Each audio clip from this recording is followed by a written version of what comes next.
Imagine holding a small, wrinkled, grayish-pink organ in your hands. It's about the size of two clenched fists, soft as tofu, weighing just under a bag of sugar. Not impressive at first glance, and yet it's the command center for everything you've ever thought, felt, or done. It is the most complex structure known in the entire universe, and it sits quietly inside your skull, orchestrating your life second by second. Today, we're going to explore this incredible organ, the human brain, starting with its fundamentals, before diving into the stranger, lesser known, and downright astonishing facts that most people never hear about. You're going to leave this journey not just knowing how the brain works, but also amazed by the bizarre and beautiful secrets it keeps. The brain's geography. Let's start with its map.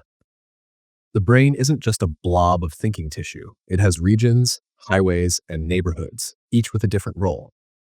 The largest part is the cerebrum, that wrinkled outer layer you picture when you think of a brain. This is split into two hemispheres, left and right, connected by a thick bridge of nerve fibers called the corpus callosum. These hemispheres don't just duplicate each other, they specialize. In a very simplified sense, the left hemisphere leans toward language and analytical thinking, while the right hemisphere leans toward spatial awareness, creativity, and pattern recognition. But don't be fooled. Both hemispheres work together constantly. They're more like close dance partners than isolated units. The surface of the cerebrum is folded into ridges called gyri and grooves called sulci. These wrinkles aren't random. They increase the surface area so more neurons can fit into your skull without needing a bigger head. Evolution's clever solution to packing in more processing power. The four lobes. The cerebrum is divided into four main lobes, each with a unique job description. Frontal lobe, located behind your forehead, this is your decision maker, planner, and personality hub. It controls voluntary movement, problem solving, and aspects of speech. Damage here can change your behavior dramatically. Parietal lobe sits behind the frontal lobe and processes touch, temperature, and spatial awareness. If you close your eyes and touch your nose, it's the parietal lobe mapping that space. Temporal lobe, on the sides of your brain near your ears, it's your sound processor and memory librarian, helping you recognize voices, songs, and store life events. Occipital lobe, at the very back, it's almost entirely dedicated to vision. Damage here can cause blindness even if your eyes work perfectly. The cerebellum and brainstem, tucked under the cerebrum at the back of your head, is the cerebellum, Latin for little brain. Don't underestimate it. It holds more neurons than the rest of your brain combined. It fine-tunes movement, balance, and coordination. Even your ability to type on a keyboard without looking or catch a ball depends on its precision. At the very base is the brainstem, the oldest part in evolutionary terms. This is the autopilot system that keeps you alive, regulating breathing, heart rate, and sleep-wake cycles. Without it, conscious thought doesn't matter. Neurons and glia, the true workforce. Your brain's magic lies in its cells. You have about 86 billion neurons, each a tiny electrical wire capable of sending signals. But neurons aren't alone. Supporting them are glial cells, astrocytes that feed neurons and mop up waste, oligodendrocytes that wrap axons in insulating myelin, and microglia that act like immune soldiers. Neurons communicate through synapses, tiny gaps where one neuron's signal jumps to the next. The jump is carried out by neurotransmitters, chemical messengers like dopamine, serotonin, and glutamate. These chemicals decide whether the next neuron fires or stays silent. Why the brain needs protection. It's strange. For such a vital organ, the brain is soft and fragile. So evolution wrapped it in meninges, protective membranes, cushioned it in cerebrospinal fluid, and encased it in the skull. There's also the blood-brain barrier, a security system that tightly controls what substances can enter from the bloodstream. This keeps out most pathogens, but also makes it hard to get medicine into the brain. Part 2. The brain's electrical language. If the brain is like a city, then neurons are its citizens, each one talking to its neighbors in a language made of electricity and chemistry. This language is unlike anything we speak. It doesn't use words or sounds. It uses voltage, ions, and timing. The action potential, a neuron's yes or no. Imagine each neuron as a living wire. When it's at rest, there's a tiny electrical difference between the inside and outside of its membrane, a resting potential of about -70 millivolts. That's the neuron's calm state. When it receives enough stimulation from other neurons, something dramatic happens. Special channels in its membrane pop open, letting positively charged sodium ions flood in. This sudden surge flips the electrical charge. For just a moment, the inside becomes positive. This is the action potential, a brief spike of electricity. Once the spike happens, it travels down the neuron's long tail, the axon, like a wave on a rope. When it reaches the axon's end, it doesn't actually touch the next neuron. Instead, it releases neurotransmitters across the synapse, triggering the next cell. And here's the rule. A neuron either fires fully or not at all. No half measures. It's an all or nothing system. Speeding the signal. Some neurons send signals at a crawl, maybe 0.5 meters per second, while others can fire at over 100 meters per second. The difference often comes down to myelin, a fatty insulation around the axon made by oligodendrocytes. Myelin forces the electrical signal to jump between exposed gaps called nodes of Ranvier, massively increasing speed. Without myelin, signals slow down, which is exactly what happens in multiple sclerosis. Brainwaves, the rhythms of thought. When billions of neurons fire together in patterns, they create brainwaves, electrical rhythms you can actually measure with an EEG. Different wave speeds reflect different mental states. Delta waves, 0.5 to 4 Hz, slowest, linked to deep sleep. Theta waves, 4 to 8 Hz, dreamy, meditative, or drowsy states. Alpha waves, 8 to 13 Hz, calm but alert, often seen with relaxation. Beta waves, 13 to 30 Hz, and is active thinking, problem solving. Gamma waves, 30 to 100 Hz, high-level information processing, sometimes linked to insight or moments of clarity. What's fascinating is that these rhythms aren't just side effects. They may coordinate how different brain regions share information, like the timing in an orchestra. Plasticity, the brain's ability to rewire. Perhaps the most astonishing thing about the brain's electrical system is that it's not fixed. Neurons form new connections, strengthen existing ones, or prune away unused ones, a process called neuroplasticity. Every time you learn a skill, memorize a song, or break a bad habit, your brain's wiring changes. It's like upgrading the city's roads while traffic is still flowing. Even after injury, healthy neurons can sometimes take over lost functions, though this flexibility has limits. The electricity-chemistry partnership. Neural communication isn't just about voltage. Once an action potential reaches the end of an axon, it hands the baton to chemistry. Neurotransmitters like dopamine, serotonin, acetylcholine, glutamate, and GABA carry the message across the synaptic gap. Then, on the receiving neuron, they cause tiny ion channels to open or close, starting the cycle again. This means every thought, memory, and movement you've ever had has been built from the seamless cooperation between electrical impulses and chemical messengers, a duet happening billions of times every second. The silent majority, neurons that don't fire.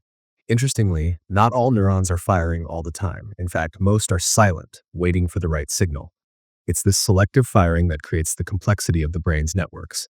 Imagine if every light in a city turned on at once. It would be chaos. Your brain avoids that by having precise, context-driven activation. Part 3. Hormonal signaling and neurochemistry. If the brain's electricity is the lightning, then hormones are the weather. Slower to form, but powerful, sweeping, and capable of changing the whole landscape for hours or even days. While neurons send messages in milliseconds, hormones drift through the bloodstream, influencing mood, energy, and even the architecture of your brain over time. The hypothalamus, where brain meets body. Tucked deep inside the brain is the hypothalamus, a small but mighty command center that links the nervous system to the endocrine system. Think of it as the translator between thought and biology. If your brain decides you're in danger, the hypothalamus doesn't just tell you to feel afraid, it tells your body to prepare for battle. It signals the pituitary gland, often called the master gland, which then releases hormones that rally other glands throughout the body. This is how a thought, that shadow might be a bear, sinister, can lead to a pounding heart, sweaty palms, and muscles ready to run. Cortisol, the stress sculptor. One of the pituitary's orders goes to your adrenal glands, prompting them to release cortisol. Cortisol sharpens your senses, boosts your blood sugar for quick energy, and puts less urgent processes like digestion or long-term immune functions on hold. But here's the twist. While short bursts of cortisol are useful, chronic high levels can actually shrink parts of the brain, especially the hippocampus, which is critical for memory. Stress, in other words, can literally reshape your brain's structure over time. Adrenaline, the instant alarm. Then there's adrenaline, cortisol's fast-acting cousin. Adrenaline is more like a flash flood. It surges into your system within seconds, boosting your heart rate, expanding your airways, and sending extra blood to your muscles. It's the reason you can jump out of the way of a speeding car before you even consciously think. Move. Dopamine, the pursuit chemical. Another major player is dopamine, often misunderstood as the pleasure chemical. In reality, dopamine is more about anticipation than pleasure. It's the brain's motivational currency released when you're chasing a goal, whether that's a promotion, a slice of pizza, or even the next level in a video game. If the real pleasure hit comes from endorphins or serotonin later. Dopamine just keeps you moving forward, sometimes to the point of obsession. It's why checking your phone for notifications feels so compelling. Each possible ding is a tiny dopamine lottery. Serotonin, the balancer. Serotonin is often linked to happiness, but it's more accurate to call it a regulator. It helps stabilize mood, appetite, and sleep. Low serotonin is linked to depression, but it's not the only factor. The brain's chemistry is far more complex than the one chemical equals one emotion story we often hear. Oxytocin, the social glue. Then there's oxytocin, sometimes nicknamed the love hormone. It's released during hugging, childbirth, breastfeeding, but also when we trust someone or feel socially bonded. It can deepen emotional connections, but it also makes us more loyal to our in-groups and sometimes more suspicious of outsiders. The blood-brain barrier, selective access. Most hormones are produced in the body and have to enter the brain to work, but not everything can get in. The blood-brain barrier is a filter made of tightly packed cells that protect the brain from toxins and pathogens. Only certain molecules, like oxygen, glucose, and a few specialized hormones, can pass through freely. This barrier keeps us safe, but it also makes treating brain diseases tricky. Many drugs can't cross it at all, which is why brain-targeted medicine is one of the hardest challenges in modern science. The symphony. The real magic of neurochemistry is in the blend. In any given moment, dozens of hormones and neurotransmitters are interacting, some exciting neurons, some calming them, others changing how easily they fire at all. Your mood right now isn't caused by one single molecule. It's the result of a biochemical symphony that's been tuning itself since you woke up this morning. Part 4. Lesser-known brain facts that will surprise you. 1. The brain's energy hunger. Your brain accounts for just about 2% of your body weight, yet it hogs roughly 20% of the body's total energy at rest. That means 1/5 of every calorie you consume is used simply to keep your neurons firing and your mental processes running. Even when you think you're doing nothing, the brain is buzzing, regulating breathing, maintaining posture, monitoring your environment, replaying recent events, and preparing you for potential actions. It runs almost exclusively on glucose, a simple sugar, which is why even short-term dips in blood sugar can cause dizziness, confusion, or irritability. The brain also needs a constant oxygen supply. Without it, cells begin to die in minutes. This high energy demand is the price we pay for the complex thoughts, emotions, and abilities that define us as human. Number 2, no pain here. Strangely enough, the brain itself doesn't have pain receptors. This is why neurosurgeons can operate on brain tissue while the patient is fully awake, asking them to speak or move during surgery to ensure nothing critical is damaged. The structures around the brain, however, such as the meninges, blood vessels, and scalp, are loaded with pain-sensitive nerves. That's why migraines or injuries to the skull can be so excruciating, even though the brain itself is numb. This peculiar fact has led to fascinating medical techniques, such as using electrical stimulation on awake patients to map where different brain functions occur. It's also why brain surgeries can sometimes feel more surreal than dangerous to the person experiencing them. Number 3, the cerebellum's hidden power. The cerebellum, tucked neatly at the back of your head, contains more neurons than the entire rest of the brain combined. Traditionally, it's been known as the control center for balance, coordination, and fine motor skills. But newer research shows it's also involved in higher cognitive functions like language processing, attention, and even social interaction. Damage to the cerebellum can cause subtle but profound personality changes, such as trouble understanding humor or difficulty with emotional regulation. Some scientists now suspect the cerebellum helps smooth and fine-tune thought in the same way it polishes our movements. This makes it not just the movement center, but a quiet partner in almost everything we do. 4. Memories are rewritten, not stored. Memories aren't like video files sitting in a mental library. Instead, they're stored in fragments across different parts of the brain. Sights in one area, sounds in another, emotions somewhere else. When you recall an event, your brain reassembles these pieces into a coherent story. But each time you do this, the memory becomes vulnerable to change. New details can slip in, old ones can fade, and inaccuracies can be unknowingly reinforced. This is why eyewitness testimony, even when confident, can sometimes be wrong. In a sense, your memories are living things. They change with you over time. Number 5, neurogenesis never stops, mostly. For decades, scientists believed we were born with all the brain cells we'd ever have. Now we know that certain regions, like the hippocampus, can grow new neurons throughout life, a process called neurogenesis. This ability is linked to learning, memory, and emotional resilience. Activities like physical exercise, exploring new environments, and engaging in mentally challenging tasks seem to boost neurogenesis. Chronic stress, however, can suppress it, potentially leading to memory problems and mood disorders. This ongoing capacity for renewal is one of the reasons your brain can keep adapting, even in adulthood. Up 6. Brain shrinkage in space. Life in microgravity changes the brain in surprising ways. Astronauts returning from long missions often show shrinkage in some areas, particularly those involved in processing sensory and motor information.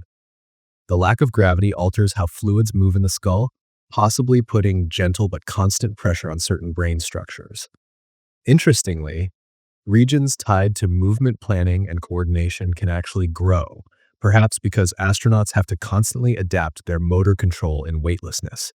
Scientists are studying these changes not only to protect future space travelers, but also to understand how the brain adapts to extreme environments on Earth. It's one more reminder that our nervous system is in constant dialogue with our surroundings. Number 7. Savant syndrome, the island of genius. Savant syndrome occurs when a person has extraordinary abilities in a specific area despite significant cognitive limitations in others.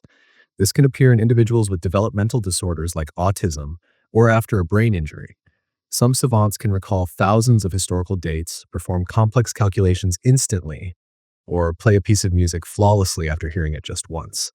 One theory is that damage or atypical wiring in certain brain regions allows other areas to develop beyond typical limits. While the mechanisms aren't fully understood, savant syndrome offers a rare glimpse into the brain's hidden reserves of potential. These abilities often emerge spontaneously, without traditional learning or training. 8. Phantom limbs and cortical maps. When a limb is lost, many people still sensations as if it were still there. Pain, itching, movement. This happens because the brain's map of the body, located in the somatosensory cortex, doesn't immediately adjust to the loss. Neighboring brain regions can invade the area once dedicated to the missing limb, causing sensations to be felt in places that no longer exist. For example, touching the face of an amputee might trigger the feeling of touching their absent hand. Therapies like mirror box therapy use visual feedback to help the brain remap and reduce phantom limb pain. It's a powerful demonstration of the brain's adaptability, even when it causes strange side effects. Number 9. Split brain experiments. In some severe epilepsy cases, doctors cut the corpus callosum, the thick bridge connecting the two hemispheres, to stop seizures from spreading. Patients who undergo this split brain procedure often appear normal in everyday life.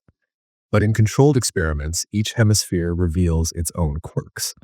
For example, one hand may perform actions the other hand tries to undo, or the left hand might pick an object the right hand can't name. This suggests that each hemisphere can have its own stream of consciousness, sharing a skull but operating partly independently. It's one of the clearest windows into how specialized yet cooperative the brain's halves are. 10. Dreams. Nighttime neurology during REM sleep, your brain becomes almost as active as it is during waking hours, except the logical, decision-making prefrontal cortex takes a back seat. This is why dreams can be vivid, emotional, and surreal all at once.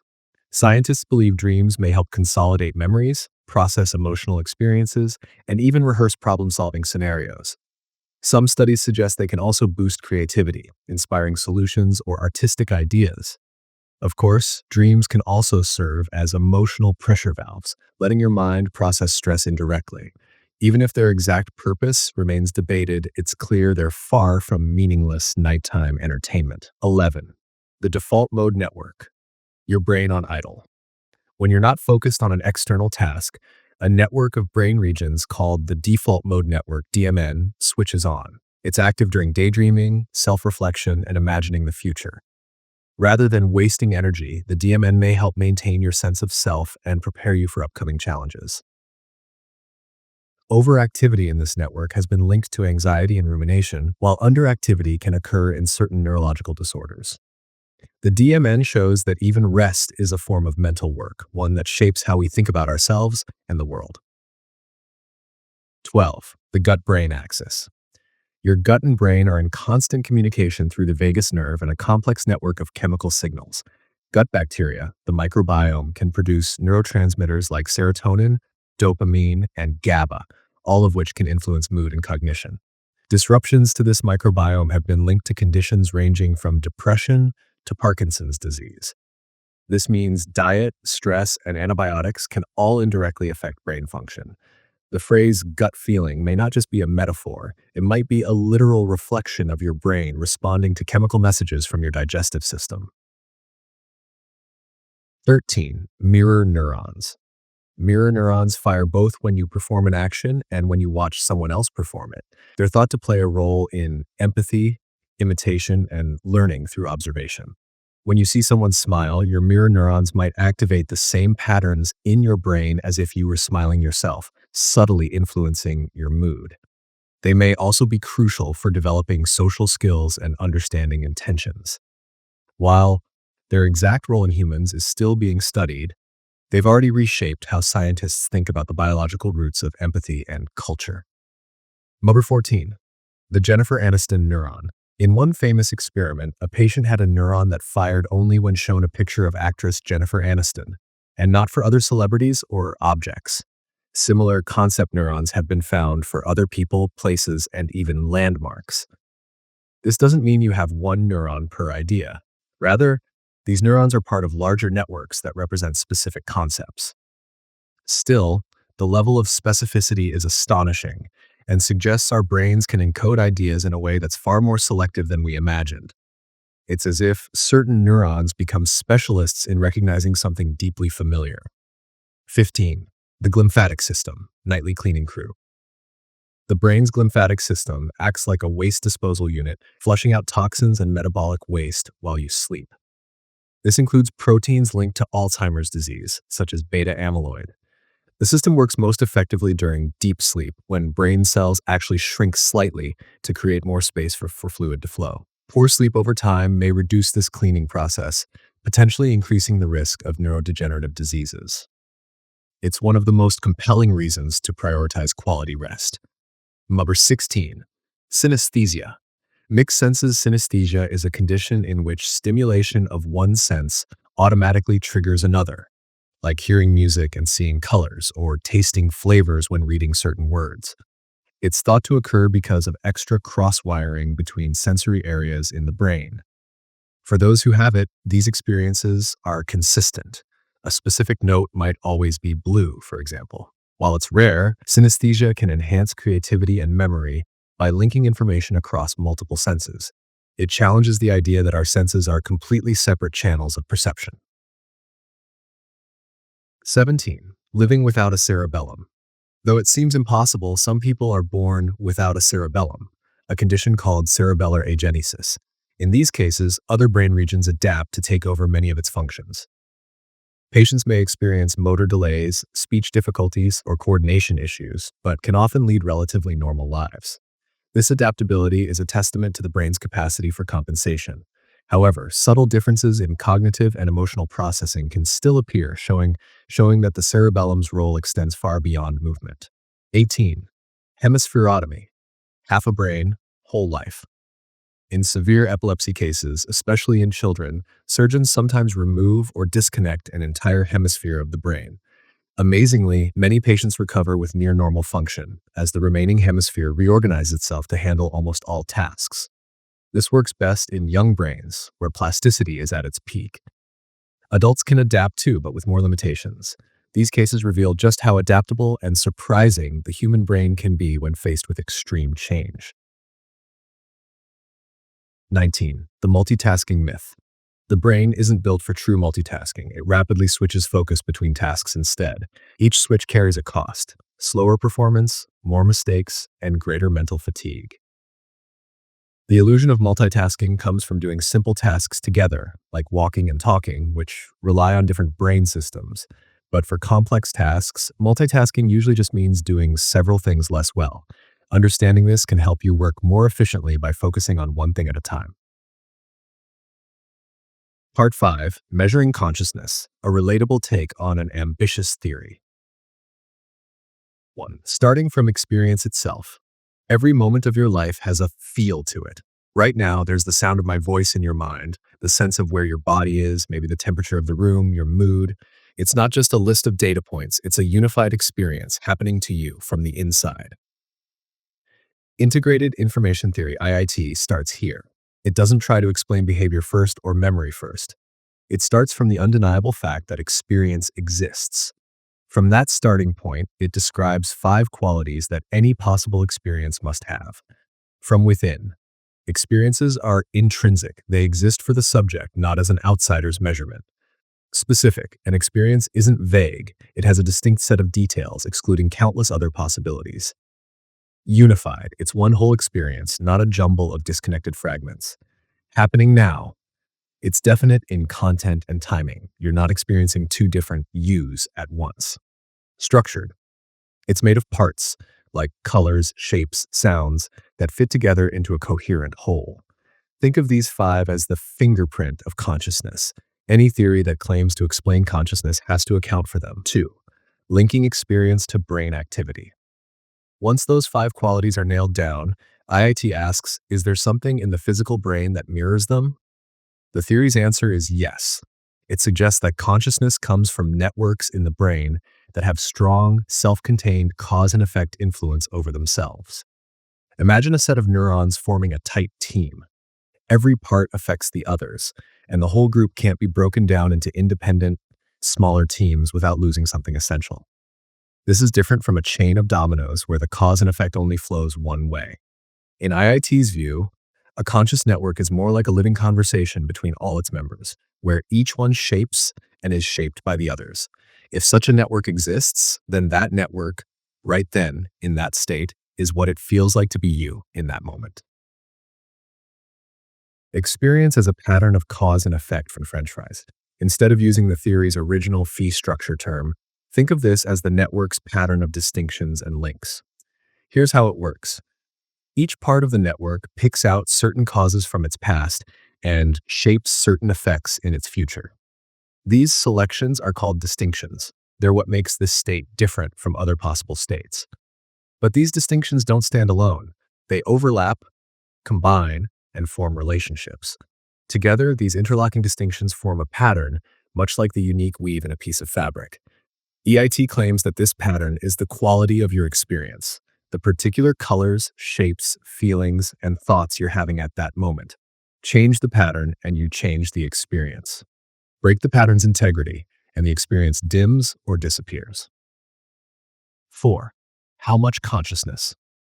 So far, we've talked about the shape of an experience, but IIT also tackles the amount. Among all the possible clusters of neurons in your brain at any instant, there's usually one that forms the most strongly connected, self-defining network. IIT calls this the core network. It's the place where your conscious spotlight is shining brightest. The richness of the cause and effect within that core, how many meaningful distinctions it contains, and how tightly they interlock, determines the intensity of consciousness. A highly detailed, richly integrated pattern means vivid awareness. A weaker, sparser pattern means dimmer, dreamlike, or absent consciousness.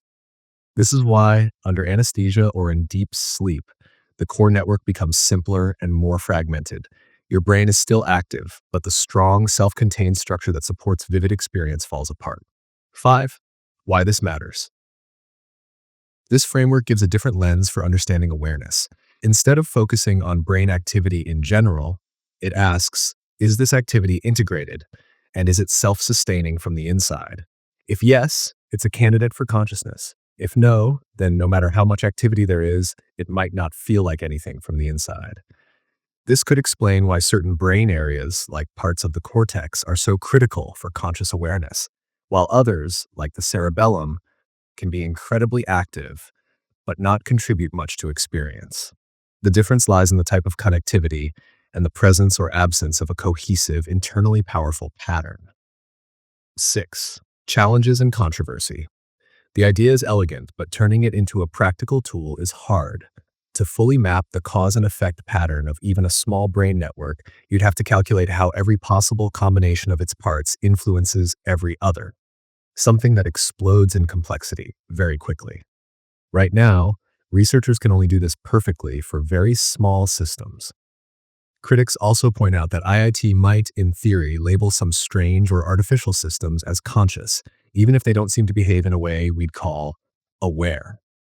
Others worry that correlation could be mistaken for explanation. The IIT team responds by refining the definitions and emphasizing that their measures are about intrinsic causal power, the difference the system makes to itself, not just outputs we can observe. 7. Why the future could be different. If IIT continues to hold up in experiments, it could give us both a map showing where in the brain consciousness is happening and a meter, estimating how strong it is. That could transform medicine. Imagine assessing whether a patient in a coma has residual awareness, not by asking them to move or speak, but by analyzing their brain's internal cause and effect patterns.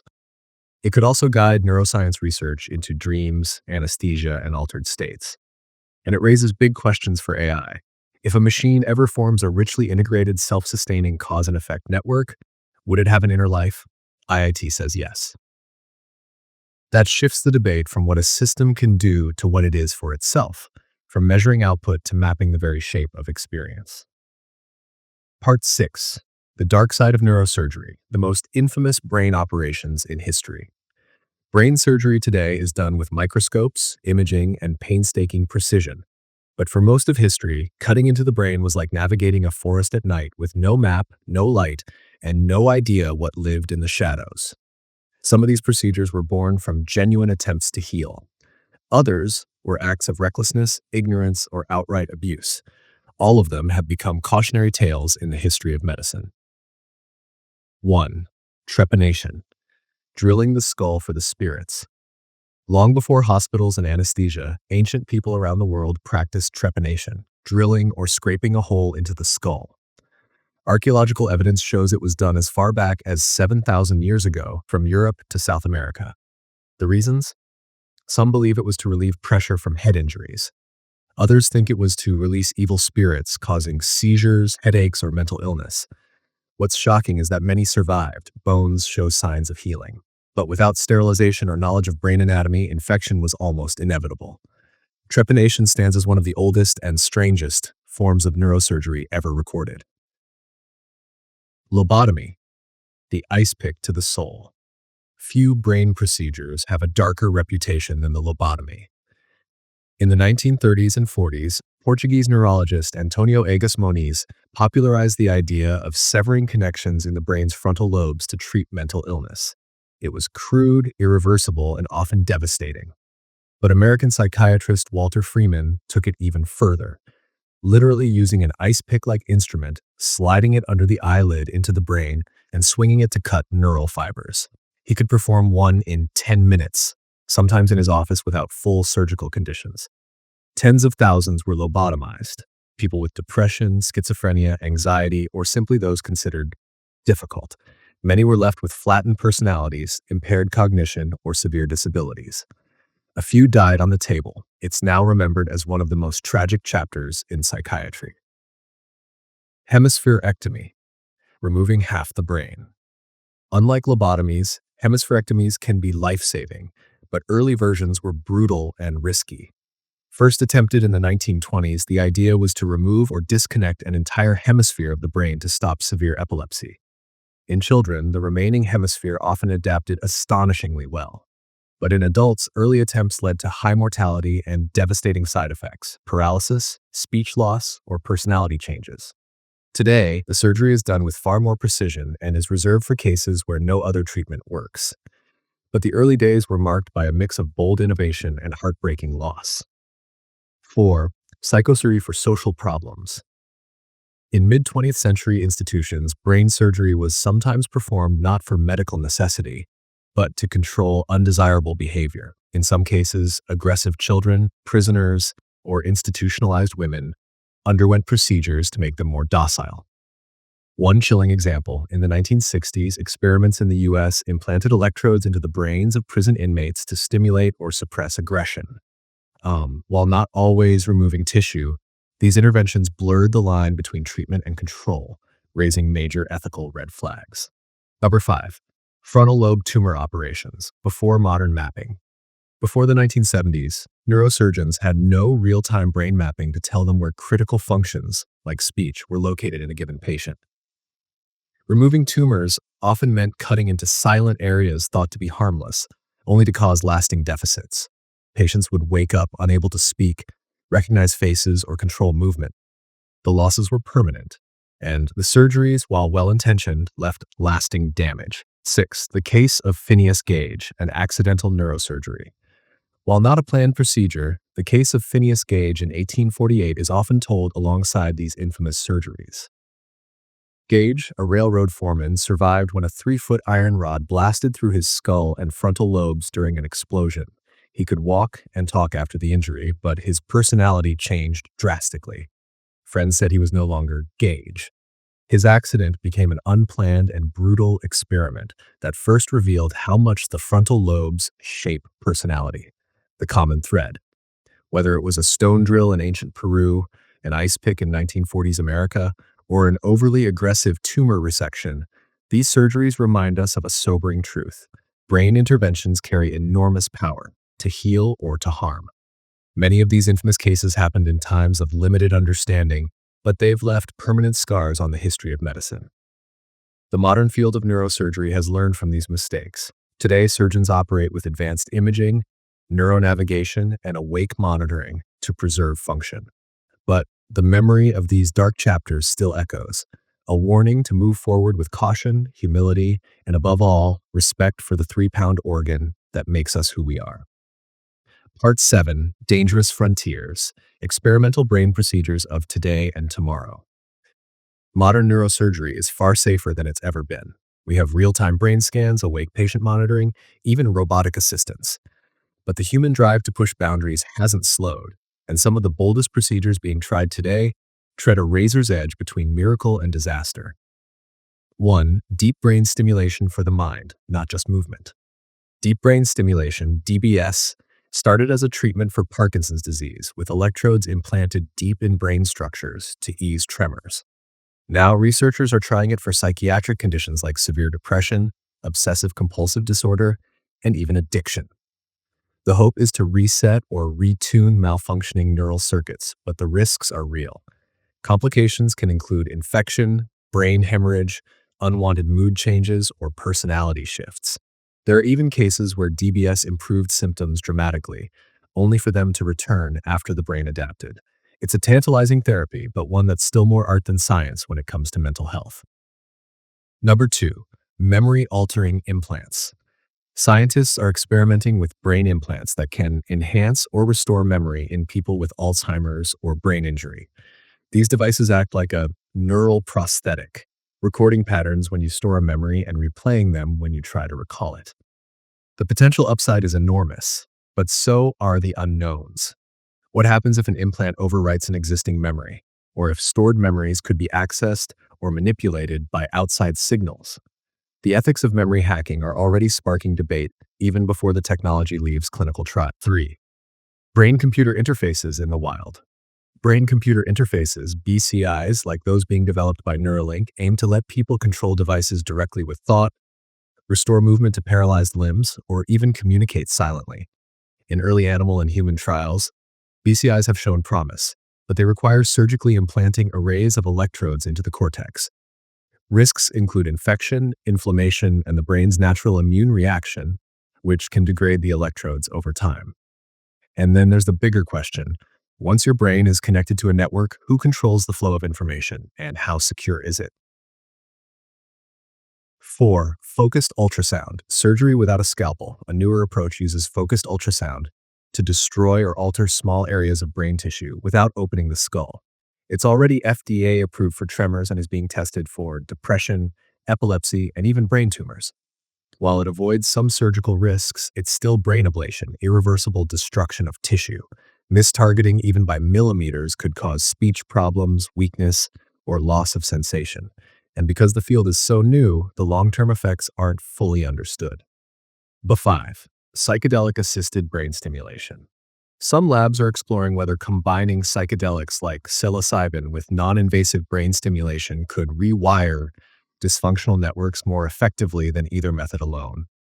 Early studies suggest temporary boosts in neuroplasticity, but we don't yet know if the changes last or what unintended mental shifts might occur. The combination of a powerful drug state with direct modulation of brain activity is scientifically exciting and ethically tricky. Number 6. Whole brain preservation experiments. This one's still on the fringes, but it's real. Some researchers and companies are exploring ways to preserve an entire brain at death in the hope of future revival or scanning into a computer model. The preservation process involves chemical fixation, essentially plastinating the brain while keeping microscopic detail intact. It's highly controversial. Even if the structure is perfectly preserved, there's no guarantee that consciousness could ever be restored. And critics argue it crosses into speculative territory with very real ethical concerns about consent, identity, and the definition of death, the common risk. These experimental procedures share a common trait. They're reaching into the very core of what makes us who we are. They promise hope for conditions once thought untreatable, but they also risk changing personality, memory, or even the fundamental sense of self. And unlike replacing a knee or a heart valve, there's no such thing as a brain transplant if something goes wrong. The takeaway? The brain is our last great biological frontier. Every new technology that touches it is a step into uncharted territory, one that demands not just technical skill, but ethical caution, humility, and a willingness to ask hard questions before we flip the switch. Part 8. The neuron's architecture and the many ways it connects. If the brain is a city, then neurons are its citizens. But they're not just sitting still. They're constantly reaching out, shaking hands, passing notes, and sometimes sending fire signals across miles of neural streets. Understanding their structure and the types of links they form is like learning the city's roadmap. It tells you how information flows, how decisions are made, and how the system can adapt. 1. The shape of a neuron, a living communication tower. Every neuron is designed to send and receive messages. 3 main parts make this possible. Dendrites, branching tree-like extensions that receive incoming signals from other neurons. They're like the satellite dishes of the cell, tuned to pick up thousands of inputs. Cell body, soma, the neuron's central office, containing the nucleus and most of the cell's machinery. It integrates all the incoming information and decides whether to pass a signal on. Axon, a long, cable-like projection that carries electrical impulses away from the cell body toward other neurons or muscles. In some neurons, the axon can be over a meter long. Axon terminals, tiny branches at the end of the axon where the message is handed off to the next cell, usually via a chemical messenger at a synapse. Some axons are wrapped in myelin, a fatty insulation that allows signals to jump rapidly from node to node, speeding communication up to 100 meters per second. Without myelin, signals slow down drastically, as happens in diseases like multiple sclerosis. 2. Types of neurons. The specialists. Not all neurons look or act the same. In fact, their diversity is staggering. Sensory neurons carry information from the body's receptors, eyes, ears, skin, etc., toward the central nervous system. Motor neurons send signals from the brain and spinal cord out to muscles and glands. Interneurons, the middlemen that connect other neurons within the brain and spinal cord.